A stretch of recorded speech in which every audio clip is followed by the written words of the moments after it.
안녕하세요. 세계인들의 목소리를 들려주는 세계의 목소리입니다. 영상이 마음에 드시면 구독과 좋아요, 알람 설정 부탁드려요. 댓글로도 많은 의견 남겨주세요.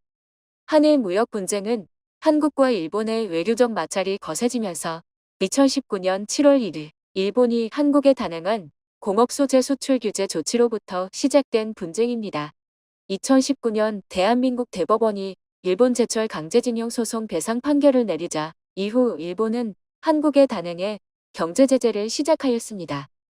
일본의 경제제재에 일본의 보복성 경제제재는 자유롭고 공평한 무역을 강조하던 태도와는 다르게 너무나도 이중적이며 위선적이라는 국제적인 비판이 잇따르자 일본은 결코 보복성 경제제재가 아니며 기존의 수출 구조, 재정비에 따른 조정에 불과하며 국제 평화와 안전 유지를 위해서다 라는 답변을 하였지만 많은 전문가들은 이를 보복성 경제제재로 평가했으며 선거를 앞두고 발등이 떨어진 아베가 이른바 한국 때리기를 통해 반등을 노리고 있다는 의견 또한 나오기도 하였습니다.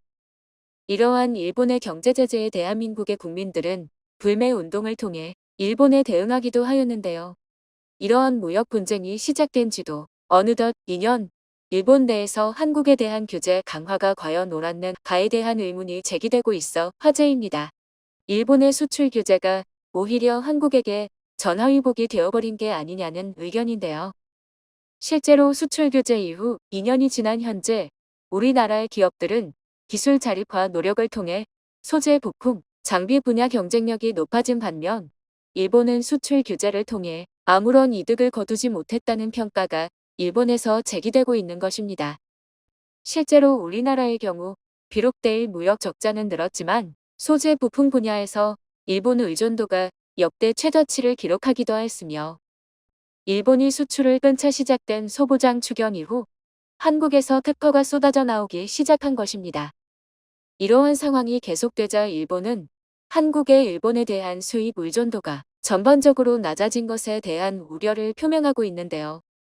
실제로 경제제재를 강행할 당시 많은 일본 기업들과 언론 전문가들은 이러한 경제제재는 실리적으로도 일본에 유리하지 않으며 명분상으로도 문제가 많다는 지적을 하였는데 경제제재가 시행된 지 2년이 지나고 점점 한국의 대일 부품 의존도가 낮아지자 일본 내에서도 더욱 의문이 부풀어나게 된 것입니다. 이러한 상황을 본 일본인들의 반응 보겠습니다. 아베 정권의 외교의 성공 따위는 없어. 결국 일본의 산업만을 망쳐버린 거잖아. 일본의 외교는 위험을 스스로 자초해 나가는 스타일이야. 얻은 게 하나도 없고 한일 갈등만 심해진 상황이네. 이건 완전히 7천만 정도의 손해배상을 거부하려고 쑥쑥조엔 미래의 이익을 시궁창에 갖다 버린 거잖아. 잘 됐네. 앞으로도 자립을 계속하고 우리나라과는 점점 멀어졌으면 한다. 넷 모익들은 전부 아베 친지라도 되는 거냐? 이건 명백히 아베의 잘못이야.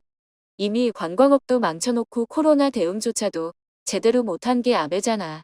한일 무역 분쟁도 한국은 자립화를 얻어갔지만 일본은 험악한 한일 관계를 조성했을 뿐 전혀 얻은 게 없어. 당장 음모론이나 믿는 멍청한 내수익이나 언론의 거품 조작질을 빼고 생각하면 일본은 점점 쇠퇴해 가고 있는 게 사실이야. 지금 다시 돌이켜보면 아베노믹스는 완전히 실패라고 밖에는 볼 수 없네. 실제로 불화수소 수출 규제로 피해를 입은 건 엉뚱하게도 일본의 기업이잖아. 모리타 화학같이 한국 수출에 높은 의존도를 보이던 기업은 완전히 직격탄을 맞고 망하기 직전이야. 아베노믹스 효과로 이제 실질적인 임금도 1인당 GDP도 한국에 밀리는 추세잖아. 대단한 아베노믹스네. 아베가 하는 것은 10개 중 한 가지도 전혀 의미가 없어. 낭비가 심하고 무의미, 불필요한 행동밖에 하지 않는 게 아베야.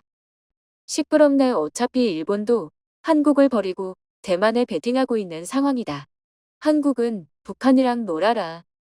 예전에도 말했지만 외교는 절대 감정적으로 해버리면 안 된다. 선거를 앞두고 감정적인 외교를 해버리니 정작 한국의 타격은 제대로 주지도 못하고 일본만 수출을 이루며 명분도 실리도 못 챙기고 패배하는 그림이 되어버리는 거야. 코로나에 의한 산업 축소의 영향이라고 생각하는데 수출 규제와는 전혀 상관없는 일이잖아. 또 가짜뉴스네. 정확히 말하면 수출 규제가 아니라 수출 관리 엄격화라고 하는 게 맞아. 자국에서 생산 가능하다는데 그냥 이참에 아예 일본에서 단교를 선언해라. 자국에서 생산 가능하다는데 뭐하러 일본이 도와줘야 돼.